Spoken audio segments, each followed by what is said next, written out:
트럼프 대통령은요, 7일이죠. 자신이 운영하는 트루스 소셜에 글을 올려서 중국이 보복 관세 34%를 철회하지 않으면 50%의 추가 관세를 올리겠다라고 말했습니다.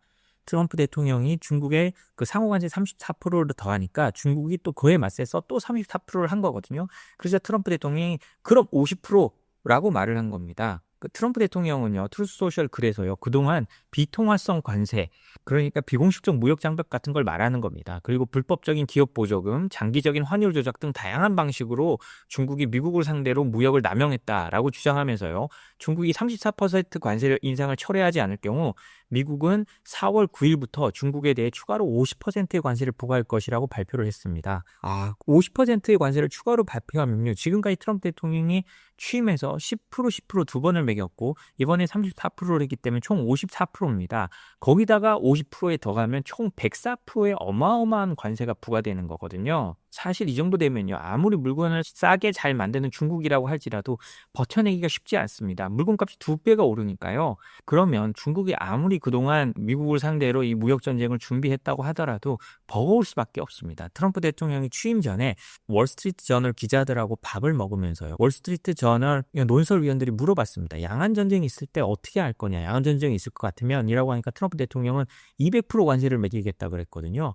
근데 지금 이미 양안전쟁이 일어난 것도 아닌데 거의 보면 100% 정도의 관세를 매겨서 출발하겠다는 겁니다. 트럼프 대통령이 랠리 중에 말한 중국에 대한 관세는 60%였거든요. 근데 지금 그 관세가 이미 트럼프 대통령 입 밖으로 나온 건 4월 9일 날 그러면 그대로 된다면 100%까지 올라가는 거예요. 그런데요. 중국은 여기서 또 호락호락하지 않습니다. 중국이 어떻게 나왔냐? 라고 하면 중국 상무부 대변인은 8일 홈페이지에 게재한 담화문에서요. 미국이 격상한 50% 관세 조치를 이행하면 중국은 단호히 반격 조치를 하겠다라고 했습니다. 그러니까 우리 물러서지 않는다는 걸 명확히 한 거예요. 트럼프 대통령 1기 때 중국이 봤거든요. 물러서면 그에 대해서 또 올리고 해서 결국 트럼프 대통령은 자기의 이익을 찾아갈 거라는 걸 중국이 아는 겁니다. 상무부 대변인은요. 미국이 중국에 대해 이른바 상호관세를 부과한 것은 전혀 근거가 없고 일방적인 괴롭힘이다 라면서요. 중국이 반격 조치를 취한 것은 자기 주권과 안보 발전 이익 및 정상적 국제무역 질서를 지키기 위한 완전히 정당한 처사라고 했습니다. 그리고 미국이 공갈을 하고 있다는 본질을 다시 한번 드러낸 것이므로 중국은 절대로 받아들일 수 없다라고 했습니다. 사실 중국 공산당 입장에서는 현 상황에서 물러선다면 겁을 먹은 것처럼 보이기 때문에 중국 내부적인 여론을 다스리기 위해서라도 강하게 나갈 수밖에 없습니다. 실제로 이게 경제적 여파로 해서 중국 내 경기 침체를 불러온다면 그때서는 어떤 수단을 쓸 수 있겠습니다만 그 전까지 중국이 물러서기는 쉽지 않습니다. 상무부 대변인의 이런 발언은요. 어제 이제 공산당 고위직들에게 모두 회람이 돼서 이렇게 나오는 게 중국 당의 공식 입장으로 나왔다는 게 분명하거든요. 민주주의 체제에서는 트럼프 대통령이 말을 해도 그때 밑에 장관들이 좀 다른 얘기도 할 수도 있고 그리고 그 안에서 이제 의견이 모아지지만 중국은 이렇게 한번 뱉어지면 그게 끝인 겁니다. 이게 그들의 입장인 겁니다. 그래서 상무부 대변인은요. 중국은 미국이 즉각 잘못된 방식을 바로잡고 모든 대중국 일반 관세 조치를 철폐하며 경제 무역 탄압을 중단하고 상호 존중의 기초 위에서 평등한 대화를 통해 이견을 적절하게 해결하기 바란다라고 말을 했습니다. 이걸 볼 때요. 저는 트럼프 대통령 1기 당시 미중 무역 전쟁이 떠오릅니다. 당시에 트럼프 대통령이 500억 달러에 대한 25% 관세를 중국에 매겼거든요. 중국이 그때까지만 해도 500억 달러? 그럼 우리도 반격해요. 500억 달러를 했어요. 그러니까 트럼프 대통령이 그 다음 어떻게 했느냐? 그래? 얘들 아직 정신을 못 차렸구나. 2천억 달러. 라고 해서 2천억 달러 25% 관세가 또 부과돼요. 그때 중국은 자기들이 그렇게까지 생각을 못했기 때문에 트럼프 대통령에게 이제 협상을 뒤로 요구합니다. 협상을 요구하면서 이런 건 되고 이런 거는 우리가 협상을 하다 보면 가능하고 이런 건 안 된다라는 거를 신호등처럼 파란 거, 노란 거, 빨간 걸 붙여가지고 미국 측에 비공식적으로 전달합니다. 그랬을 때 트럼프 대통령이 어떻게 했느냐? 빨간 것만 협상을 시킵니다. 트럼프 대통령은 플러스 알파를 무조건 해야 되는 사람이고 약한 모습을 보이면 그걸 파고들거든요. 그걸 이제 중국이 한번 겪어봤기 때문에 누구보다도 잘 아는 겁니다. 그때 그래서 트럼프 대통령이 2천억 달러에도 25% 부과하고 나머지 3천억 달러에 다시 25%를 부과하려고 합니다. 그때 1600억 달러인가 거기에 15%를 관세를 부과하고 그 이후에 미중이 합의를 해서요. 중국이 미국의 농산물 2천억 달러 정도를 사들이고 하는 식으로 이제 서로 합의를 봐서 그 선에서 멈춥니다. 그렇게 봤을 때 중국은 일기 때의 기억이 생생한 겁니다. 아, 여기서 우리가 물러나 줘도 트럼프는 그대로 자기 원하는 대로 할 거고 오히려 한 번 더 할 수도 있다. 그러니까 물러서지 말자. 강경한 모습을 보이는 겁니다. 저는 이렇게 봤을 때 50%의 추가 관세가 부과될 가능성이 굉장히 높다고 생각합니다. 그렇게 되면 또 세계 시장이 한번 요동을 치고 증시도 또 출렁거릴 것 같습니다. 그게 사실은 생각을 해보면 한국 입장에서 꼭 나쁜 건가? 물론 우리가 많은 중간재를 중국에 수출하고 중국을 통해서 미국을 수출하고 이런 것들도 있는데요.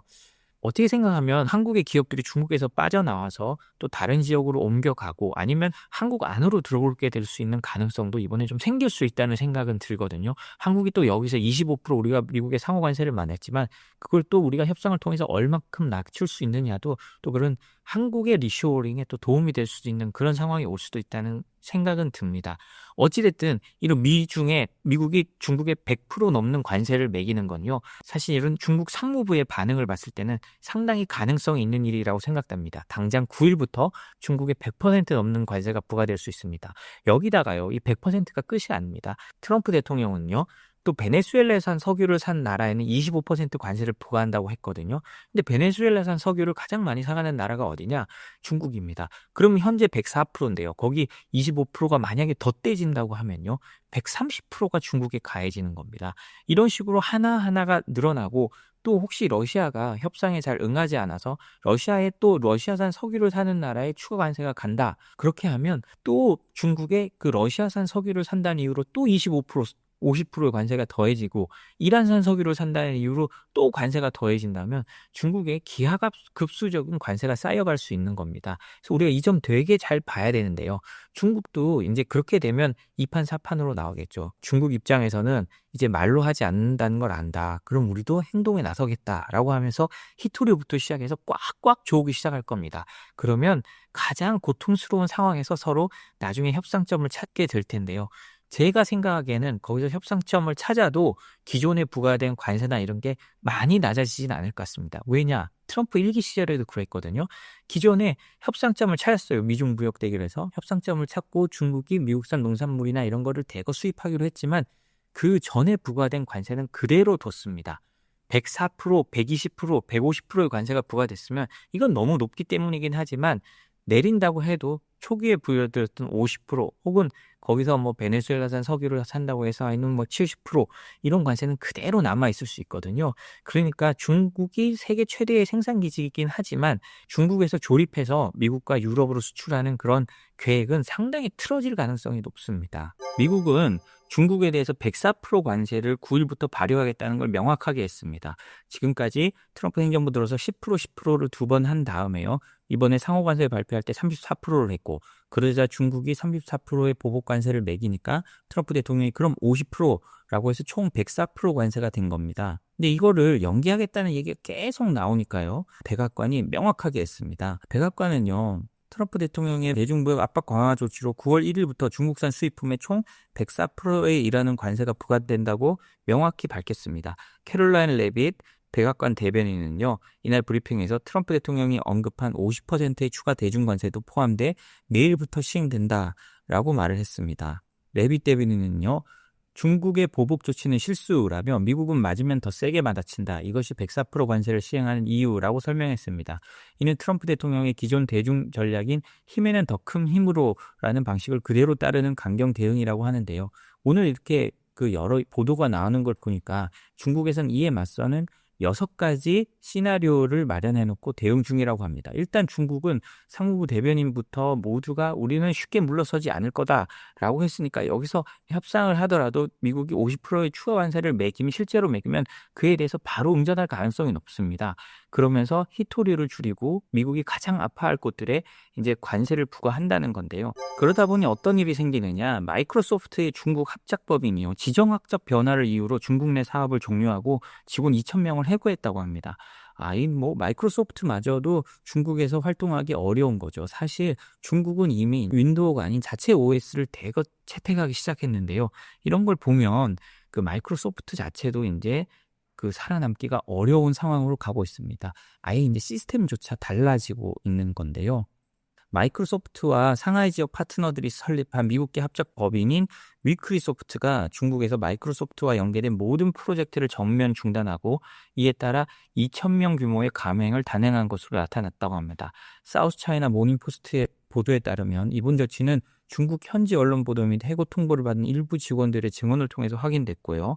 미국과 중국 간의 지정학적 긴장 고조 및 글로벌 비즈니스 환경의 급격한 변화가 직접적인 배경으로 지목되고 있습니다. 지난 4월 7일 위크리소프트 상하이 오피스 직원들은요, 회사 측으로부터 발송된 공식 이메일을 통해서 자신들이 맡고 있던 마이크로소프트 관련 업무가 종료될 것이라는 사실을 통보하면서요, 이런 문구를 포함했다고 합니다. 최근의 지정학적 변화와 글로벌 비즈니스 환경의 변화에 따라 마이크로소프트와 관련된 프로젝트의 운영이 종료됩니다 라고 했다고 합니다. 그러니까 한마디로 이 회사는 마이크로소프트 OS나 이런 거를 판매 대리하고 거기 AS 같은 거를 해오고 있었다고 합니다. 근데 이제 그런 거를 아예 못하는 상황이 돼가고 있다는 거거든요. 그렇기 때문에 이런 걸 보면 중국 안에서도 미국과의 관계 단절이 단순히 외교적 경제적인 게 아니라 이런 소프트웨어 측면에서부터 하나하나 차근차근 이루어지고 있다는 것을 저희가 볼 수 있겠습니다. 이 위크리소프트는요, 미중 기술 협력의 상징과 같은 회사였다고 합니다. 이 2002년 마이크로소프트와 중국 상하이 지역 파트너들이 공동 설립해가지고요, 미 워싱턴주 베일뷰에 본사가 있다고 하고요.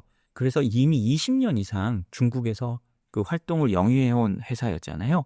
그러니까 이 회사가 그만둔다는 건 그만큼 미국 회사들이 중국에서 사업하기 힘들어지고 있는 상황이다라는 걸 상징적으로 보여준다고 할 수 있겠습니다.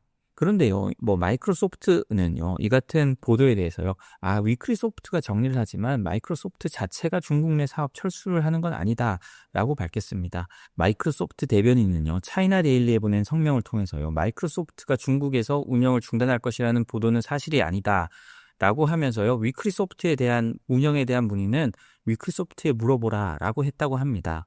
우리가 과거에도 전해드렸는데요. 마이크로소프트 오피스가 중국에서 위축되고 있으면서 중국산 킹 오피스라고 있습니다. 이 킹 오피스가요, 중국 국내 사용자가 1억을 돌파했다고 하더라고요. 그러니까 이제 중국산 OS들이 이제 중국 컴퓨터에 하나하나 들어가기 시작하는 겁니다. 미국 관세에 중국 반도체와 부품, 장비 업체들이 이미 반사 이익을 복구하고 있다고 하는 건데요. 수입 대체 효과가 중국 안에서는 본격적으로 일어나고 있다고 합니다. 이렇게 된다면 이 업체들이 이미 자본력을 쌓아놓고 지금 처음에는 좀 어렵더라도 점점 기술 개발을 해가면서 미국을 따라잡을 수 있는 거거든요.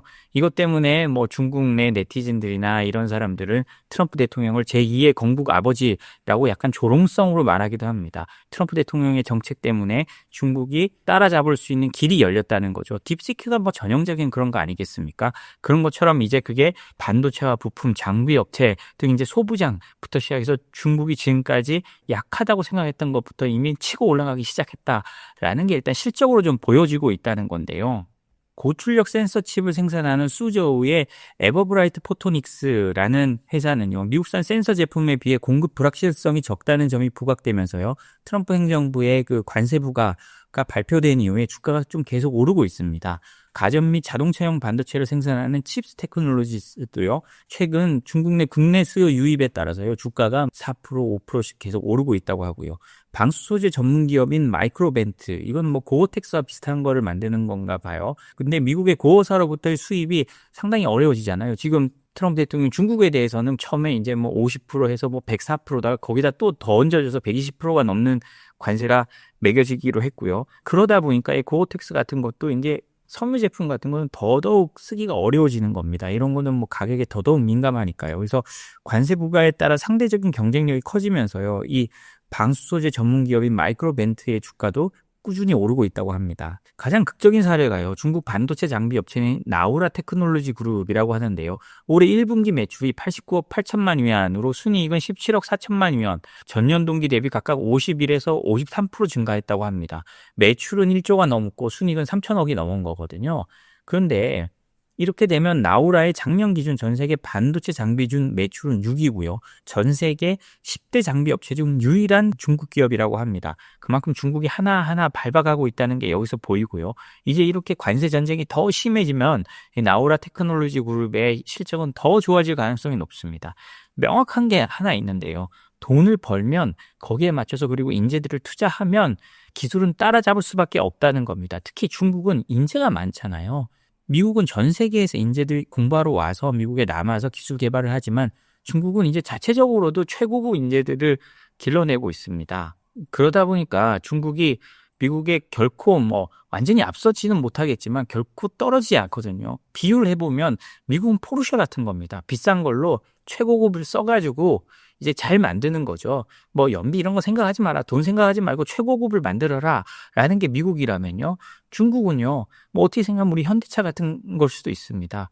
가성비로 만들어서 사람들이 타기 좋게 그렇다고 해서 어마어마한 성능 차이가 나는 건 아니고요. 충분히 따라갈 수 있는 거죠. 이런 식으로 가다 보면 기술 격차는 거의 없어지게 되는 겁니다. 이게 지금 현재 중국의 전략인데요. 지금 그 전략대로 어느 정도 먹혀 들어가고 있는 모습을 보여주고 있습니다. 물론 미국의 이런 어마어마한 관세가 계속 부여기고 있을 때 중국이 이를 견딜 수 있는 내성이 있느냐 없느냐는 지켜봐야 합니다. 물론 뭐 견딜 수 없을 것 같다는 의견이 대부분인데요. 저도 뭐 그렇게 생각을 합니다만 이 세상이 어떻게 흘러갈지 모르고 중국이 또 어떤 딥시크 치오크처럼 새로운 우회로를 발견해서 내재적으로 시장을 늘려가게 된다면 중국이 오랫동안 더 잘 버티고 기술은 더 따라가는 일도 생길 수가 있는 겁니다. 트럼프 대통령의 중국 몰아치기가 계속되고 있는 와중에요. EU는 오는 7월 베이징에서 시진핑과 정상회담을 갖기로 했다고 합니다. 중국도 그렇고 EU도 그렇고 어떤 트럼프의 압박에 벗어나는 돌파구가 필요하잖아요. 거기에 상호 이해관계가 어느 정도 맞아 들어가고 있는 겁니다. EU 집행위원장 등 지도층들이 오는 7월 말 중국 베이징에서 시진핑 주석과 정상회담을 개최할 계획이라고 홍콩의 사우스차이나 모닝포스트가 보도했습니다. 이는 미 EU 갈등 심화 속에서요. 중국과의 관계 회복을 위한 움직임인데요. 이 생각을 해보면 EU 입장에서도 이제 새로운 탈출구를 찾아야 됩니다. 뭐 트럼프 대통령이 잠깐 관세를 90일간 유예했지만 이 관세가 어떻게 될지도 모르고 트럼프의 압박에 외교적 돌파구를 찾아야 되는데요. EU도 그러다 보니 중국과 조금 더 가까이 가게 되는 면이 있는 것 같습니다. 그러나 근본적인 한계는 있습니다. 뭐 중국이요. 러시아를 도와서 우크라이나 전쟁의 최대 후원자란 게 모두가 아는 사실이기 때문에 EU가 경제적인 목적만 그리고 외교적인 목적만을 가지고 중국과 밀착하기는 힘듭니다. 그러나 어찌됐든 상호 긴장 관계에 있는 건 좀 낮춰야 되기 때문에 그런 부분에서 서로 이렇게 풀어주고 EU 입장에서도 자신들의 전선을 미국이라기보다는 어떤 트럼프죠. 트럼프와의 전선만을 가지고 중국이나 뭐 다른 분야에서는 어떤 긴장도를 낮춰가는 게 필요하기 때문에 이런 것 같습니다. EU 정상들은요, 시진핑 국가주석과의 정상회담을 위해 7월 말 베이징을 방문할 예정인데요. 원래 EU와 중국 정상회담은 매년 장소를 번갈아 열기로 되어 있었다고 합니다. 시진핑 주석이 그런데요, 유럽을 방문하기 꺼려해서 베이징에서 2년 연속 개최가 추진되는 거라고 합니다. 사실 EU가 여기도 보면 좀 숙인 거잖아요. 자기 신들이 입장이 그렇고 하니까, 왜냐면 시진핑이 오는 게 당연히 좋은데, 그리고 관례상이라면 그러해야 함에도 불구하고 EU가 가는 거니까요. 지금 뭐 EU 입장에서는 어떻게든 이제 이 관계를 한번 풀어보려고 한다는 느낌이 오는 것 같습니다. 폰데어 라이엔 집행위원장은요, 중국 리창 총리와의 최근 통화에서요, 미국발 관세의 무역전이 효과를 면밀히 관찰하기로 했고, 마로시 셰프초비치 EU 통상집행위원은요, 중국의 왕원타오 상무부장과 전기차 가격 및 산업협력을 논의하기로 했다고 합니다. 이 전기차 가격이란요, EU가 중국 전기차에 100% 관세를 매기기로 했잖아요. 그 부분에 대해서 다시 협상할 여지가 있는지 풀어보려고 하는 것 같습니다. 당초 이번 정상회담은요, EU가 중국의 브뤼셀 개최를 제안했다고 합니다. 그런데요, 시진핑 주석은 오는 5월 러시아 전승절 참석을 이유로 유럽 방문 의사를 보이지 않았다고 하는데요. 이걸 보면 시진핑은 이제 유럽이나 적국이라고 할 만한 나라들, 적국은 아니라도 좀 우려할 만한 나라들에 이제 방문하려 하지 않는 것 같습니다. 그만큼 중국과 러시아 등의 움직임이요, 과거 이제 냉전 시절과 유사하게 닮아간다는 거죠. 어떤 블록화로 움직이고 있다는 것을 이런 것만 봐도 좀 알 수가 있습니다.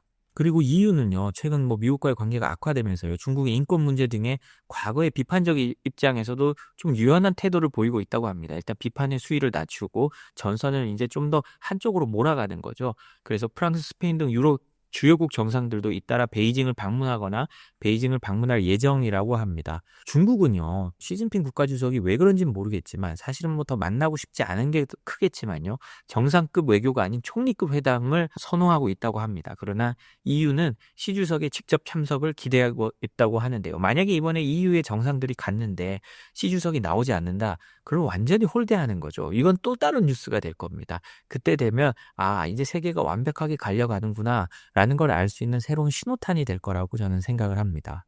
마지막 전해드릴 소식은요, 아마 뭐 많이 들으셨을 겁니다. 백악관이 발표한 소식인데요, 대중 관세율이 115%다라는 겁니다. 펜타닐 관세를 추가로 반영했다는데요. 뭐 이제 100%가 넘어가다 보니까 관세율이 무슨 의미가 있을까 싶기도 합니다. 원래 미국의 행정명령에는요, 중국에 대한 상호 관세율이 125%로 명시돼 있었다고 합니다. 그런데 거기에 펜타닐에 대한 20% 관세를 추가해야 된다면서 그러면 총 145%가 된다는 게 백악관 관계자의 발언이라고 하거든요. 사실 뭐 100%가 넘어가면서 지금 뭐 보도가 나오는 걸 보면 중국 공장들이 거의 가동을 중단하고 상황을 지켜보고 있고요. 상하이에 미국한 컨테이너 선들이 그냥 아무것도 싣지 않고 가만히 있다고 하거든요. 이런 걸 보면 사실 100% 넘어가면서 145가 되건 뭐건 큰 상관은 없을 수도 있는 것 같습니다. 그 상황에서도 뭐 10% 20%일 때는 미국의 어떤 보도들을 보면 기업들이 원가 절감이나 이런 걸 통해 가지고 한다라고 되어 있었는데 그게 넘어가면서 그 자체도 할 수 없는 상황이 돼 버렸기 때문에 기업들이 이제 주문이나 이런 걸 다 중단하고 있는 것 같거든요. 그런데 이제 거기서 알고 보니 펜타닐에 대한 추가 관세까지 돼서 145%가 됐다고 합니다. 근데요, 저는 여기서 더 늘어날 가능성도 있다고 생각합니다. 왜냐? 트럼프 대통령의 행정명령을 보면 베네수엘라산 석유를 사는 국가에 대해서는 25% 관세를 더 매긴다고 했거든요. 그럼 나중에요, 이 관세가 170%까지 올라갈 수도 있습니다. 뭐 그러면 뭐 사실 관세 퍼센트는 별 의미가 없어지는 거죠. 어떤 이제 딜이 나오느냐에 따라서 중국과의 무역 거래가 가능해지는가가 달려 있는데요. 앞으로 이런 공급망 측면에서 아주 큰 문제가 생길 것 같습니다. 지금 이제 출발인데요. 지금은 뭐 기존 재고도 있고 하니까 그런데 이런 기존 재고들이 사라지는 데까지 걸리는 시간이 한 5월, 6월이라고 합니다. 그 5월, 6월이 되면서 미국이 이 공급망을 어떻게 중국에서 바꿔가는지, 그걸 바꾸지 못했을 때 물가가 어떻게 뛰어오르는지 이런 게 굉장히 중요할 것 같습니다. 그래서 우리가 이런 보도들을 한번 나왔지만 앞으로도 더 오를 가능성이 있다라는 걸 생각하고, 그리고 이 공급망이 바뀌지 않았을 때 어떤 부작용이 생길지 또 한번 생각을 해봐야 될 것 같습니다. 애덤 포즌이라는 피터슨 국제경제연구소 소장입니다. 이분이 포린 어페어스에 기고문을 냈는데요. 무역전쟁은 지기 쉬운 싸움이다 라는 글입니다. 애덤 포즌이란 분은 쉽게 우리가 뭐 그냥 일개 기고자로 생각할 수 없는 게요. 피터슨 국제경제연구소의 소장이고요. 하버드 대학에서 경제학 박사를 받았고 연방준비제도 이사회에서 이코노미스트를 했고요. 국제통화기금 자문역, 영국은행 금융정책위원회 외부위원 등을 역임한 아주 거시경제의 석학으로 취급받는 분입니다. 물론 피터슨 국제경제연구소가요, 트럼프 대통령을 아주 강한 어조로 비판하는 곳이기도 합니다. 그러니까 뭐 이거 어느 정도 감정적인 것도 있는데요. 그렇지만 이 사람의 논리 구조를 한번 들여다볼 필요는 있습니다. 우리가 이 관세 전쟁이 어떻게 흘러갈지는 모르지만 어떻게 생각하면 이 석학들이 분석한 게 분명히 하나씩 주는 인사이트들이 있습니다. 그걸 한번 살펴보도록 하겠습니다. 포준 연구소장은요, 이 글을 시작을 이렇게 합니다. 트럼프 대통령의 트윗을 가지고 시작하는데요. 미국은 사실상 거래하는 모든 나라와의 무역에서 수천억 달러씩 손해를 보고 있다. 무역 전쟁은 좋은 곳이고 이기기도 쉽다. 라고 하는 트럼프 대통령의 트윗을 보여주고요. 그 다음에 스콧 베세트 재무장관의 논리를 소개해줍니다. 중국이 관세를 올린 건 큰 실수다. 중국이 미국에 관세를 올린들 우리가 잃을 게 뭐가 있느냐. 우리가 중국에 수출하는 건 중국이 우리한테 파는 거에 5분의 1에 불과하다. 결국 그들은 지는 패로 싸우고 있다라는 겁니다. 트럼프 대통령이 늘 말하죠. 네가 카드가 있느냐라고 할 때 중국은 카드가 없다는 겁니다. 그런데요, 이 포준이 보기에는 전혀 그렇지 않다는 겁니다. 포준이 보기에는요, 이 확정 우위를 가진 쪽을 먼저 생각해 봐야 된다는 겁니다. 확정 우위라는요, 미국 랜드 연구소의 정의에 따르면 상대가 감당할 수 없을 정도의 비용을 지우는 방식이라는 건데요. 그러니까 한마디로 저쪽이 싸우지 못할 정도로 감당할 수 없는 피해를 줌으로 해서 우리가 이득을 가지고 있는 걸 확정 우위라고 하는 건데요. 그래서 트럼프의 논리와 트럼프 측근들의 논리에 따르면 미국이 이런 확정 우위를 가졌다는 겁니다. 그런데요, 포준 연구소장의 생각에 따르면요, 무역전쟁에서 이 우위를 쥔 쪽은 오히려 중국이라는 겁니다. 미국이 중국으로부터 수입하는 건요, 단기간에 대체 불가능한 핵심 물자가 다수 있다는 건데요. 예를 들자면 바로 히토류 같은 거죠. 이를 미국 내에서 생산하려면 천문학적 비용이 소요됩니다. 물론 이런 의존도를 줄이는 것이 필요할 수도 있지만 준비 없이 전쟁부터 시작하면 거의 확실한 패배를 볼 거라는 게 이 포준 소장의 주장입니다. 그리고 지금 패로 올인을 외치는 쪽은 베이징이 아니라 워싱턴이라서 오히려 미국이 더 불안하다라는 게 이 사람의 주장이거든요. 그래서 포준 소장은 이렇게 말합니다. 당신의 패를 공개하라 라고 합니다.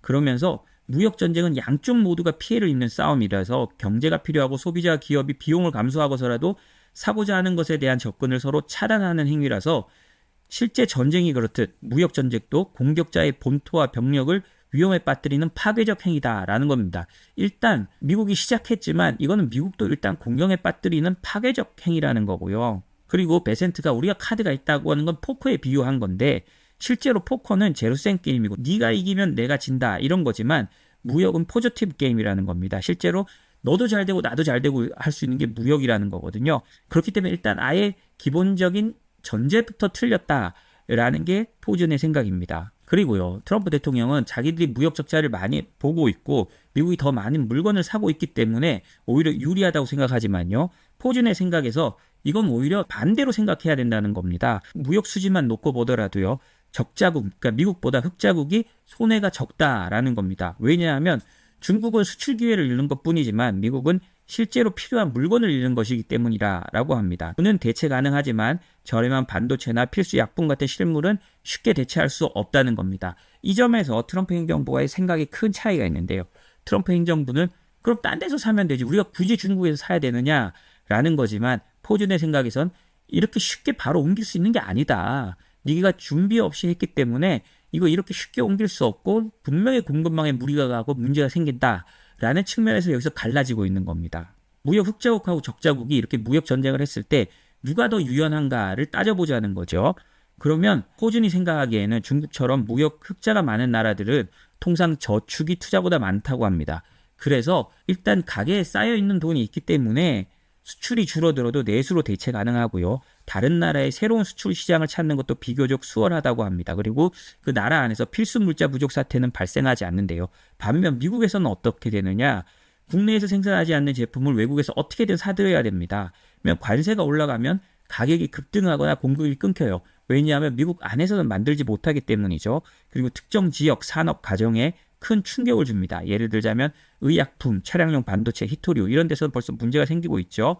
그리고 게다가 미국은 외국 자본 유입에 의존하고 있습니다. 이 말은 해외 자본들이 미국의 국채나 이런 걸 사주고 함으로써 미국이 그렇게 얻은 돈을 가지고 다시 세계적인 물건을 사주고 이런 무역 적자국으로서의 순환을 말하는 것 같습니다. 그래서 결론적으로 미국이 더 크게 다친다는 게 이 포준 소장의 생각입니다.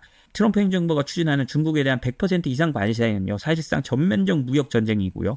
그 피해는 중국보다 미국이 더 크다라는 겁니다. 미국은요, 의약품하고 원료에서 지금 딸리기 시작하고요. 가전 자동차에 들어가는 저가 반도체도 사들일 수가 없습니다. 무기 제조에 필요한 희소 광물도요, 중국에 의존하고 있는데 이렇게 되면 이런 품목들 수입이 중단되면 미국은 1970년대 스태그플레이션, 즉 물가는 오르고 경기는 침체되는 이중고를 겪을 수밖에 없다라는 겁니다. 이런 상황이 오면 연준이나 의회도 뾰족한 대응책이 없어지고 실업률을 막기 위해 오히려 인플레이션을 더 유발해야 할 수도 있다는 겁니다. 이런 상황이 나타나는 나라가 있죠. 바로 러시아입니다. 물건이 끊기고 하니까 물가는 오르고 경제는 침체되고 그런 상황에서 어떻게든 경기 실업률을 막기 위해서 지금 전시 경제로서 돈을 때려받고 있다 보니까 금리는 높고 이런 악순환이지만 어찌됐든 겉으로 보기에는 괜찮은 경제를 유지하고 있는 러시아가 있습니다. 미국이 이런 식으로까지 갈 수 있다라고 생각을 하는 건데요. 그래서 관세 전쟁을요, 이 사람은 어떻게 말하냐면 침공당할 위험이 있는 나라가 무기 없이 먼저 전쟁을 시작한 꼴이라고 했습니다. 트럼프 행정부는 중국산 핵심 물자에 의존하면서도 대체 공급선도 확보하지 않고 그리고 자국 생산 역량도 갖추지 않은 채 무역 전쟁을 시작했다. 이건 애초에 자신들이 막고자 하는 경제적 피해를 오히려 자초하는 위험한 상황이라고 했습니다. 그래서 그 결과 국내외 투자자 모두에 대한 미국의 신뢰를 잃게 되고 미국 경제에 대한 투자는 줄어들고 협상 가능성 자체도 낮아질 거라는 겁니다. 왜냐? 중국이 카드를 갖고 있으니까 미국이 아무리 말해도 거기 응하지 않을 거라는 거죠. 지금 현 시점에서 보면요, 여러 그림들이 짤이 돌아다니는데요. 보면 트럼프 대통령이 휴대전화를 보면서 시진핑의 전화를 기다리는 모습 이런 것들도 있잖아요. 그런 것처럼 오히려 패는 미국이 없을 거다라고 하는 것이 이분의 주장입니다. 그래서요, 결국은 어떻게 되냐? 이 사람은 이거를 베트남전에 비유합니다. 지금 트럼프 행정부가 자초한 경제적 수렁은요, 말하자면 선택 가능한 전쟁을 벌이고는 벗어날 수 없는 경제적 베트남 전쟁으로 빠져드는 모습과 다를 바 없다고 합니다. 그러니까 빠져나오기 어려운 공격, 시작은 했지만 빠져나올 수는 없다는 거예요. 빠져나오고 싶지만 명분도 없고요. 점점 더 비용만 많이 들어가고 우리 측의 희생만 커진다는 겁니다. 이 전략은 미국의 신뢰성과 능력에 대한 국내외 신뢰를 동시에 무너뜨리는 결과로 이어질 것이고 우리는 모두 그 결말이 역사에서 어떻게 기록되는지 알고 있다 라는 게 포준 소장의 생각입니다. 저는 약간 이 생각이 좀 극단적이라고 생각돼요. 트럼프가 너무 밉다 보니까 이렇게 말을 하기는 하는데요. 우리는 아직은 알 수 없습니다. 이 관세 전쟁이 어떻게 변해갈지. 미국이 먼저 일으켰고 지금 그 관세 전쟁에 따라서 세계가 응전하고 있는 모습도 보여줍니다. 근데 지금까지 보면 긍정적인 모습과 부정적인 모습이 섞여 있어요. 아니 미국 입장에서 보면요. 왜냐하면 일단 관세를 기존보다 한 10배 정도 올린 것도 사실입니다. 일단 뭐 기본 상호 관세 10%는 이미 발효되어 있고요. 그래서 관세가 들어오는 건 사실인데 뭐 아직까지는 물가가 특별히 올랐다. 이런 모습은 보이지 않고 있습니다. 물론 기대 인플레이션은 많이 올랐지만 이것도 앞으로 어떻게 될지 봐야 되는 거고요. 또 경기 침체가 오느냐 마느냐인데 아직 침체가 온다는 확실한 증거도 아직 보이지 않고 있고요. 그렇기 때문에 어느 정도 적정선에서 그 경제를 관리하면서 트럼프 의도대로 갈 수도 있는 겁니다. 반면 이 포주 소장의 말처럼 정말 경제적 베트남 전쟁에 대해서 스태그플레이션 형식으로 흘러가서 미국이 국내외 모두에서 신뢰를 잃어버리는 그런 상황으로 갈 수도 있겠죠. 아직은 이제 시작이니까 지켜봐야 됩니다만 미국에서 이런 의견들이 점점 나오고 있다는 거는요. 앞으로 관세 전쟁이 점점 더 어려워질 것으로 보인다는 미국 내 여론으로 그쪽으로 모이고 있다는 정도로 생각하면 될 것 같습니다. 금방 말씀드렸듯이요. 미국이 준비하지 않고 관세 전쟁을 일으켰기 때문에 공급망을 따로 준비할 수 없다라는 지적이 있었는데요. 그것처럼 중국은 4일부터 이미 히토리 수출 제한을 개시했다. 그리고 대미 보복을 본격화하고 있다라는 기사도 지금 나왔습니다. 뉴욕타임스가 보도했는데요. 중국이 히토리 금속 및 자석 수출을 중단했다고 합니다. 이번 조치로 미국을 비롯한 주요 국가들의 자동차 방위산업, 그다음에 반도체 생산에 심각한 차질이 우려된다고 하는데요. 이는 미중 무역 갈등의 일환으로 핵심 자원에 대한 중국의 무기화 가능성을 시사한다고 합니다. 중국이 자동차, 드론, 로봇, 미사일 등 다양한 산업에 필수적인 히토리우 금속의 수출을 중단했고요. 현재 다수 중국 항구에서 관련 제품 선적이 중단됐다고 합니다. 그리고요, 이런 히토리 광물은 미국에서 생산이 되지 않고 있거든요. 히토리 광물을 채굴하는 유일한 기업인 MP 머트리얼스라고 있는데요. 미국 내에 유일한 히토리 산지인 마운틴 패스 광산을 보유하고 있지만 상업적 자석 생산은 아직 초기 단계입니다. 미국은 이 히토리를 가지려고 엄청 노력했어요. 특히 흑연 같은 것들을 어떻게든 개발하려고요. 바이든 정부 때부터 해외에 많이 투자했는데 계속 실패했어요. 단 한 건도 제대로 성공한 게 없습니다. 그만큼의 히토리 자원을 개발하는 게 쉽지 않거든요. 선진국 안에서 개발하는 건 각종 환경 규제 때문에 더 어렵습니다. 전시가 아니군요. 국방물자 획득법 같은 걸 발동해가지고요. 환경 같은 거 없이 어거지로 끌어내지 않는 이상은 정말 쉽지 않습니다. 그리고요, 중국이 다시 재개한다고 해도 중국은 이런 물건들을 수출할 때 수출 허가를 받도록 하고 있는데요. 그 수출 허가 발급까지 최소 45일이 소요된다고 합니다. 그러면 지금 물건이 나가지 않고 있고 45일 후에 나간다고 해도 그 사이에 전 세계의 이제 군수나 이런 데 하는 조립 라인이 그 재고가 없으니까 멈출 수 있잖아요. 그럴 가능성도 배제할 수 없다는 겁니다. 이는 중국이 히토리 통제를 통해 가지고요, 자원을 무기로 하는 거를 분명하게 보여주고 있거든요. 아까 말씀드렸듯이 미국이 바잉 파워가 있다고 하지만 중국은 서플라잉 파워가 있는 겁니다. 지금 중국의 제조업이나 이런 게 얼마나 세냐면요, 히토리를 90% 이상 관리하고 있다는 것도 있지만 중국의 제조업은 미국, 한국, 일본, 독일, 그다음에 영국을 합한 것보다도 큽니다. 사실상 2차 대전 직후에 미국이 가지고 있던 제조업 능력을 중국이 가지고 있는 거거든요. 그렇기 때문에 이번 미중 패권 대결은 쉽지 않습니다. 그렇기 때문에 트럼프 대통령이 일기 시절부터 중국과 대결한 거기도 하고요. 지금부터 꺾어놓지 않으면 불가능하다는 건데요. 중국이 이제 쉽게 꺾이지 않는 그 정도에 올라와 있습니다. 중국도 서로 이제 버틸 수 있고 그리고 미국을 압박할 수 있거든요. 미국 내에서는요, 캘리포니아가 트럼프의 사사건건 딴지를 걸고 이제 약을 올리는 듯이 이제 시작을 했다면요. 중국의 시진핑 주석도 트럼프 대통령이 전화하자, 협상하자 이런 말을 해도 별무 반응을 보이면서 그냥 동남아 순방에 나서고 좀 지나면 EU 대표단을 중국 안에서 만나고요. 또 5월 달을 되면 러시아로 가서 전승절 가서 전쟁 중인데도 시진핑과 푸틴 그리고 아마도 김정은까지 함께 무대에 오르는 그런 모습을 연출하려 할 겁니다. 사실상 중국이 보폭을 넓히면서 우리가 미국을 포위하겠다라는 형식을 보여주고 있는 거죠. 이 작전대로 되고 안 되고를 떠나서 이런 시진핑의 움직임은 상당히 의미가 있습니다. 왜냐? 트럼프에게 말려들지 않겠다라는 걸 명확히 하고 있는 거거든요. 시진핑 주석은요, 사실 이번 주 초에 베트남을 먼저 방문했습니다. 이 국빈 방문을 하면서요, 베트남 지도자들과 만나 중국과 베트남이 미국의 일방적 괴롭힘에 대해서 반대해야 된다라고 말했습니다. 그리고 중국도 공산당이고 베트남도 공산당이니까요. 거기에 대해서 우리는 홍색 DNA를 가지고 있다라는 취지로 말을 해가지고요, 우리 공산당끼리 잘해보자. 이렇게 말을 했습니다. 그리고 베트남하고 중국이요. 고위급 교류를 확대하고 철도 AI 등 산업협력, 그다음에 안보협력, 남중국해 갈등의 평화적 해결 등 6대 공동구상을 발표하고요. 총 45건의 협정을 체결하기도 했습니다. 그리고요. 철도개발위원회 설립을 해서 국경에서 하노이, 하이퐁을 잇는 대규모 철도 건설 사업을 속도감 있게 추진하기로 했다고 하는데요. 사실 베트남은 중국과 전쟁을 치르기까지도 했기 때문에 중국과 친하지 않습니다. 오바마 대통령 때 베트남과 수교를 하고 하면서 베트남을 대중 포위망으로 끌어들인 게 미국이거든요. 그런데 이번에 트럼프 대통령이 베트남에 46%란 어마어마한 상호 관세를 때리면서 베트남이 미국의 그 포위 전략에서 좀 빠져나오게 생긴 겁니다. 그 틈을 시진핑이 노려서 가서 45건의 협정을 체결하기도 하면서 한 거죠. 물론 뭐 이것 때문에 베트남이 바로 중국 쪽으로 간다고 생각하기는 어려울 겁니다. 베트남과 중국은 사실 한국처럼요. 수천 년간 대립해오고 또 화합하고 하는 역사를 갖고 있기 때문에 근본적인 이런 견제감이 있습니다. 그리고 베트남은 중국에 대해서 의심을 거두지 않는 거죠.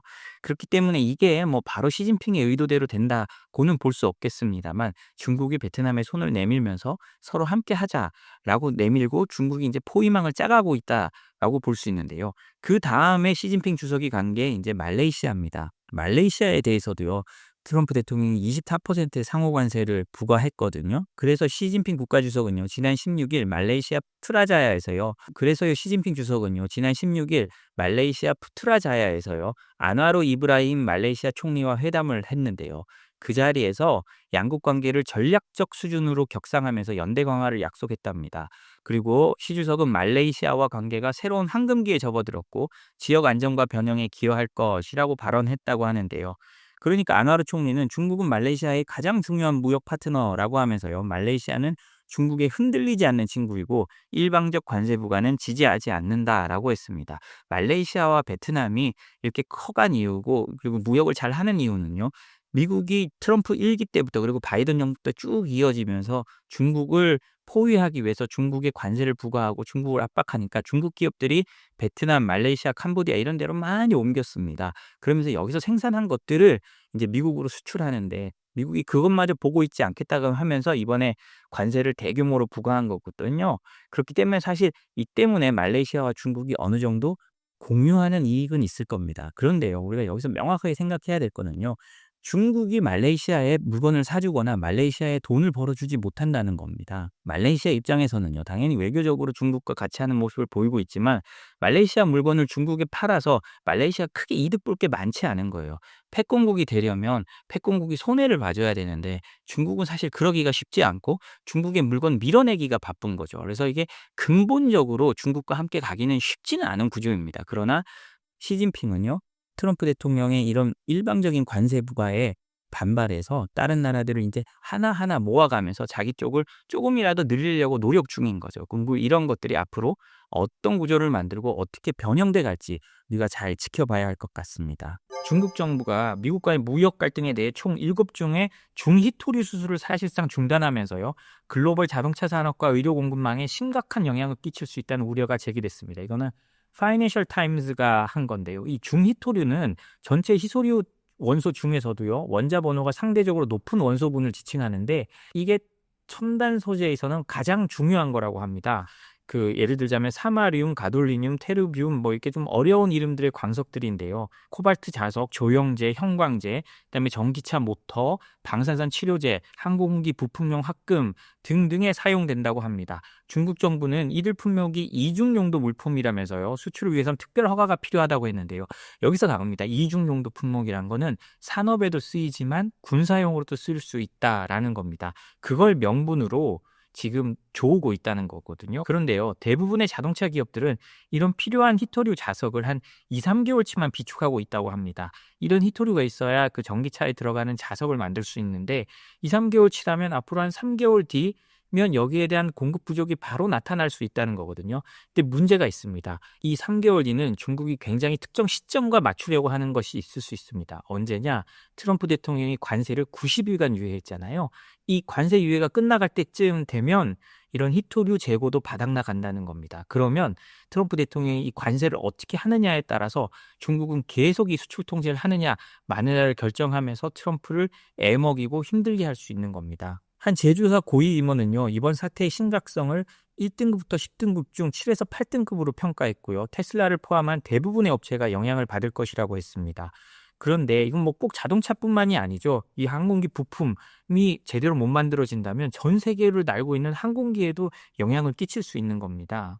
그리고 의료 부문도 타격이 예상되고 있는데요. 암 치료 및 MRI 조영제의 필수적인 가돌리늄, 루테늄, 이트리움 등의 수출이 제한되면서 환자 치료에도 차질이 우려된다고 합니다. 이렇게 되면 이 환자들 같은 경우는 더더욱 급한 사람들이잖아요. 트럼프 대통령에 대한 원망이 더욱 커질 수밖에 없습니다. 이거는 여론에 악영향을 미칠 수밖에 없는데요.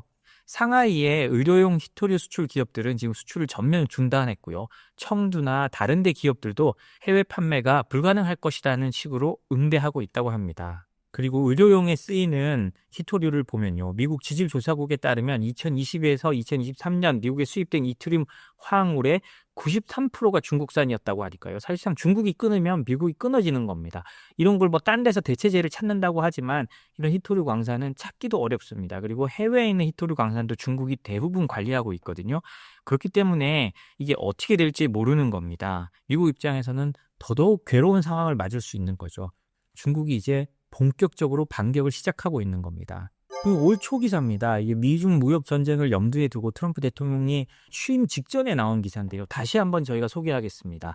중국이 만약에 히토류나 광물 봉쇄를 할 경우에 미국은 무기 부품이나 이런 걸 어떤 차질을 주는지에 대한 얘기인데요. 미국 무기 부품 약 2만 개, 그리고 무기 약 한 1,000개 이상이 영향을 받는다고 합니다. 특히 해군에게 이 영향을 받는 무기 한 500개가 몰려 있거든요. 그리고 육군 공군순이라고 하는데요. 이것도 한번 저희가 알아보겠습니다. 미 해군은 미국 힘의 상징입니다. 이 힘의 상징이 무기를 제대로 정비하거나 만들 수 없어진다는 거거든요. 그럼 미국 입장에서는 답답하고 힘들 수밖에 없습니다. 이게요, 트럼프 대통령이 취임하기 직전인 올 1월 3일에요. 중국 상무부가 국가 안보와 이익을 보호하기 위해서 갈륨, 게르마늄, 안티몬 등 첨단 기술 소재 관련 이중 용도 품목의 대미 수출을 원칙적으로 금지한다고 했거든요. 이 안티몬 같은 경우는요, 방탄 소재의 내구성을 강화하고 야간 투시경, 탄약, 방어 장비 등에 사용됩니다. 갈륨은 고주파 레이더, 그다음에 군사통신 장비, 항공전자 시스템 이런 데 들어가고요. 게르마늄은 적외선 탐지기, 고해상도 야간 투시경, 열 영상 장비 이런 데 들어갑니다. 그리고 정밀 미사일 유도 시스템에도 게르마늄이 핵심적이거든요. 그런데 미국의 국가안보 관련 데이터 분석 회사인 고비니가 중국이 이걸 끊었을 때 어떻게 됐냐라고 봤을 때 약 한 2만 개의 미국 무기 부품이 영향을 받는다고 합니다. 그리고 이를 통해서 만들어지는 1,000개 이상의 무기의 생산이 차질을 빚을 수 있다고 보는데요. 안티몬이 필요한 부품은 무려 6,335개, 갈륨은 10,000개가 넘어가고요. 게르마늄도 12,000개에 달합니다. 그래서 이런 게 다 합쳐지다 보면요. 중국이 히토류를 완전히 끊었을 때 무기를 제대로 만들 수 없어진다는 겁니다. 그리고 미국 무기 시스템 생산을 지원하는 12,000개의 공급망 중에요. 87%가 무려 87%입니다. 그러니까 중국에 의존하고 있다는 겁니다. 안티몬은요 88%, 갈륨은 85%, 게르마늄은 89%가 중국에 의존하고 있다는 건데요. 한마디로 중국 없이는 미국 무기가 만들어질 수가 없다는 거나 마찬가지입니다. 이런 상황에서요. 중국이 이제 제대로 히토류를 조우기 시작하면요. 미국의 힘의 상징, 항모 전단이 작전 수행을 할 수가 거의 없는 상황에 갈 수도 있습니다. 이걸 하는데 미사일 방어 체계나 통신 시스템, 항모 전단이에요. 이런 광물들이 핵심이거든요. 그런데 이런 제대로 통신이나 미사일 방어 체계 시스템을 제대로 구축할 수 없다면 항모 전단은 완벽한 위험에 노출됩니다. 우리가 이번에 봤듯이 후티 반군이요. 미국 군함을 공격할 때 중국 위성 사업자로부터 그냥 위치를 전송 받고도 갑자기 후티 같은 작은 반군 조직이 대한 미사일을 날려서 미군을 공격합니다. 그런데요. 실제 전투가 붙으면 어떻겠습니까? 미군의 항모 전단의 모습은 중국이나 러시아나 이런 데서 위성으로 실시간으로 보고 있을 텐데요. 거기에 미사일이 쏟아져 내리거나 견제하는 것들이 쏟아져 올 텐데 거기에 미사일 방어 체계나 이런 게 작동되지 않으면 항모는 그냥 거대한 공동 묘지가 될 수밖에 없는 겁니다. 그런데 이 중요한 부품들이 중국의 80% 이상 의존하고 있었다는 거거든요. 육군도요, 267개의 무기 체계가 영향을 받을 거로 보이는데요. 전술 차량, 야간 전투 장비, 지상 전투 시스템에서 안티몬 및 게르마늄 의존도가 크다고 합니다. 공군은 198개 무기 체계가 영향을 받는데요. 전투기와 폭격기의 레이더 시스템, 고성능 통신 장비, 정밀 유도 무기 시스템에서 광범위하게 사용된다고 합니다.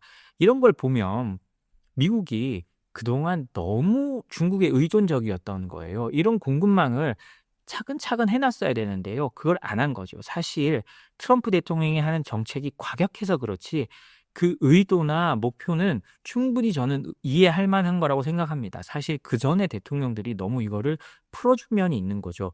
어떻게 미군의 무기 체계의 핵심적인 광물 80% 이상을 중국에 의존하고 있다면 언제든지 중국이 틀어 잠그면 무기를 못 생산한다는 걸 그 전에 몰랐을까요? 알면서도 그냥 넘어간 거죠. 근데 이제 어쩔 수가 없게 된 겁니다. 미국도 중국도 서로의 약점을 가지고 물고 늘어지는 상태가 됐고요.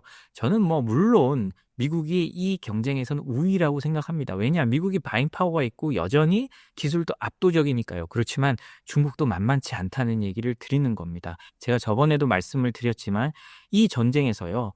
이게 경제적 베트남전이 된다면 양측 모두 피해가 큽니다. 물론 중국의 피해가 크겠지만 중국이 체제적이거나 어떤 중국 내부의 선전 활동을 통해서 이 전쟁을 우리가 피해를 많이 보더라도 길게 끌고 가면 우리가 이긴다라고 판단한다면 중국이 길게 끌고 갈 수도 있거든요. 이 왜 경제적 베트남전이라고 말씀드리냐면요. 베트남전에서 미군 전사자는 5만 8천 명밖에 안 됩니다. 북베트남, 베트콩의 전사자는 무려 110만 명, 약 거의 20배에 달하잖아요. 그럼에도 불구하고 전쟁은 베트남이 이겼다는 평가를 받습니다. 미국이 전투에서 이길 수 있지만요. 길게 전투할 수 있는 상황이 지금 아닐 수도 있거든요. 민주주의 국가의 특성상요. 반면 중국은 길게 끌고 갈 수도 있습니다. 사상자가 더 많더라도요. 그렇기 때문에 중국이 히토류를 제대로 끌어 잠그기 시작한다면 미국은 아까 말씀드린 차부터 무기까지 전 영역의 파장이 커져나가면서 상당히 트럼프 대통령이 코너에 몰릴 수도 있는 겁니다. 다음은요. 트럼프 대통령의 관세 부과에 대해서 한번 알아보겠습니다. 트럼프 대통령이 대중관세 145%의 인하를 좀 시사했다고 하는데요. 이 얘기는 제가 여기 녹화하고 있는 날이 24일인데 오늘 이미 많이 들으셨을 겁니다. 이 얘기를 말씀드리는 건 이렇게 인하를 하면서도요.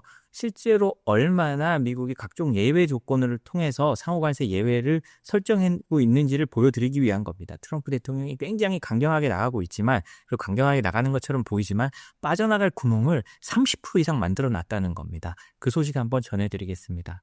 트럼프 대통령이 대중 관세를 145% 인하를 시사했고요. 2, 3주 내에 결정하겠다고 하는데요. 당연히 미중 간 긴장 완화 신호로 해석할 수밖에 없습니다.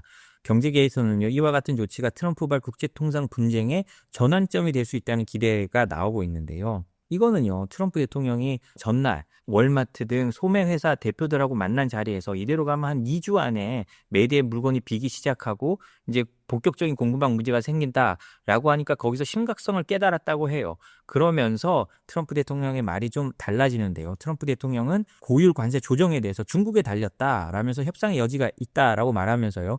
향후 2, 3주 안에 새로운 관세율을 정할 것이고 여기에 중국이 포함될 수도 있다고 발언을 했다고 합니다. 이런 가운데요. 트럼프 대통령이 전 세계와 이제 관세를 부과하고 이렇게 미국이 어떤 독불장군식으로 나가고 있다 보니까 중국이 그 사이를 파고들려고 굉장히 노력하고 있습니다. 중국이요. EU 의원에 대한 제재 해제를 시사했다고 하는데요. 이건 상당히 의미가 있습니다. 왜냐? 이 의원들은 신장 위구르 지역, 중국이 가장 인권 문제에 대해서 아픈 곳이죠. 이 신장 위구르 지역에 대해서 인권 문제를 제기했던 의원들이나 고위 공무원들이라는 겁니다. 근데 그거를 풀어준다? 중국 입장에서는 상당히 큰 결심을 한 겁니다. 그 미국이 이제 견제하는 속에 미국의 이제 독불장군식으로 나가는 트럼프 행정부에 맞서서 중국이 유럽과 어떻게든 해빙 무드를 만들어 가려는 것이 보이거든요. 유럽은 이렇게 해제해 준다고 해서 신장 위구르 지역의 제재를 해제해 줄 생각이 없습니다. 이미 또 그렇게 말하기도 했고요. 그럼에도 불구하고 중국이 이걸 검토한다는 건 그만큼 유럽과 어떤 동맹은 아니지만 반 트럼프 전선을 구축하고 싶다는 거겠죠. 유럽 의회가요. 중국과의 외교관계 회복을 위한 제재 해제 협상에서 사실상 마지막 단계에 접어든 것으로 확인됐습니다. 로베르타 메촐라 유럽의회 의장 대변인은요. 중국 당국과의 논의는 계속되고 있으며 마지막 단계에 있다고 했습니다. 제재 해제를 포함한 관계 정상화 논의가 진전을 이루고 있다는 것을 공식화한 건데요. 그러면서 중국 당국으로부터 제재 해제에 대한 공식 확인이 오면 그룹 지도자들에게 가장 먼저 알릴 것이라고 했습니다. 이거는요, 유럽의회가 지난 2021년 그 신장 지역의 인권 문제를 비판하니까 중국이 의원 및 단체 10여 곳에 대한 제재를 했는데요. 이거를 풀겠다는 겁니다. 당시 제재 대상에는요, 독일의 미하일 게일러 의원, 그다음에 슬로바키아, 그다음에 프랑스, 그다음에 불가리아 등등의 유럽의회 현직 의원들이 대거 들어갔고요.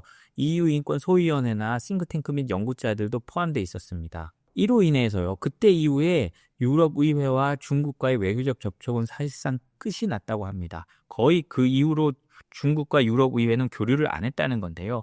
그런데 지금 중국이 그러면 우리가 제재해 줄 테니까 우리 다시 만나볼래? 라고 하면서 서로 얘기가 통하기 시작했다는 거거든요. 그리고 유럽의회도요, 이제 거기에 대한 빌드업을 이미 몇 달 전부터 해오고 있었습니다. 유럽의회는 2023년 4월에 중국하고 이란 당국자들과의 공식 접촉을 제한하는 내부 지침을 만들었습니다. 그러니까 중국이나 이란은 만나지 말자. 우리 유럽의회 의원들이나 유럽의회 관계자들은 안 만나. 라고 했다가 올 3월에요. 이 내부 지침을 철회하면서 관계 회복을 할 수 있다라는 의지를 보여줬다고 하거든요. 그리고 최근에 보면 EU와 중국이 전기차 관세에 대한 협상에 다시 들어가고 이런 거 보면 트럼프 대통령이 동맹과 중국을 몰아붙이니까 EU가 어떻게 중국이랑 파이프라인을 연결하려는 모습이 보입니다. 이 두 세력이 어느 정도까지 근처로 갈 수 있을지, 어느 정도까지 서로를 바라볼 수 있을지가 앞으로 관건이 될 텐데요. 물론 동맹이는 밀접하게 붙을 수는 없을 겁니다. 왜냐? 이번 우크라이나 전쟁에서 봤듯이 러시아에 대한 대규모 물자는 중국이 없으면 러시아는 전쟁 수행을 못하거든요. 그런데 중국이 공짜는 아닙니다만 거의 모든 물자를 러시아에 대주고 있기 때문에 지금 러시아가 저럴 수 있는 거거든요. 그렇기 때문에 유럽 입장에서도 껄끄러울 수밖에 없습니다. 그럼에도 불구하고 반 트럼프 전선 입장에서는 서로 또 힘을 모을 수 있는 거거든요. 그러니까 너무나 뻔한 말입니다만 외교에서는 영원한 적도 동지도 없다는 걸 또 이런 걸 보면 알 수 있습니다. 오늘 저희가 준비한 소식은 여기까지입니다. 저희 소식이 도움이 되셨다면 구독과 좋아요, 알림 설정 부탁드립니다. 감사합니다.